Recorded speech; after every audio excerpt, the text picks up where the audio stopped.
কুমারী মেয়ের সাথে মিলন করে বেশি মজা নাকি যে মেয়ের কুমারিত্ব নেই তার সাথে মিলন করে বেশি মজা?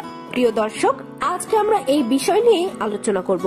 দর্শক, আজকের ভিডিওটি খুবই গুরুত্বপূর্ণ, তাই অনুরোধ করছি ভিডিওটি না টেনে সম্পূর্ণ ভিডিওটি দেখুন, তাহলে আশা করি কিছু শিখতে পারবেন।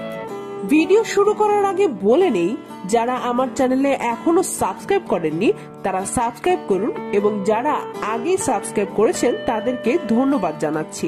এক নারী দর্শক প্রশ্ন করেছেন, আপু, কোন মেয়ে যদি তার বিয়ের আগে কুমারিত্ব হারায় তবে কি তার স্বামী মিলন করে একই রকম মজা পাবে যেমনটা কুমারী মেয়ের সাথে করলে পাওয়া যায়?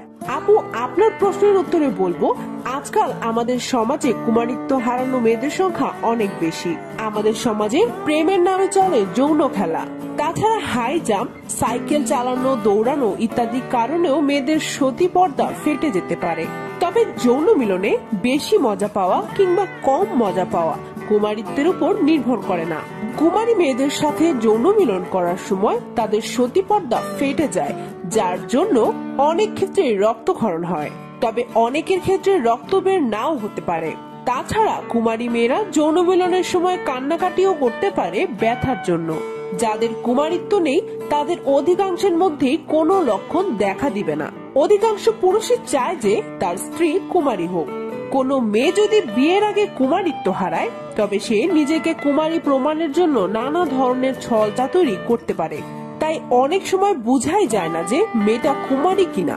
কুমারী মেয়েদের স্পর্শ করলেই তাদের শরীরে যে কম্পন লক্ষ্য করা যায় সেটা আর কেউ কিন্তু নকল করতে পারে না। তবে একটা কথা বলে রাখা ভালো যে মেয়েদের কুমারিত্বের ওপর যৌন মিলনের মজা নির্ভর করে না, সেটা নির্ভর করে স্বামী স্ত্রীর সম্পর্কের উপর, তাদের আবেগের অনুভূতির উপর। তাই পরিশেষে বলা যায়, কুমারী মেয়ে কিংবা কুমারিত্ব হারানো মেয়ের উপর মিলনের মজা নির্ভর করে না। প্রিয় দর্শক, আশা করি বিষয়টি বুঝতে পেরেছেন।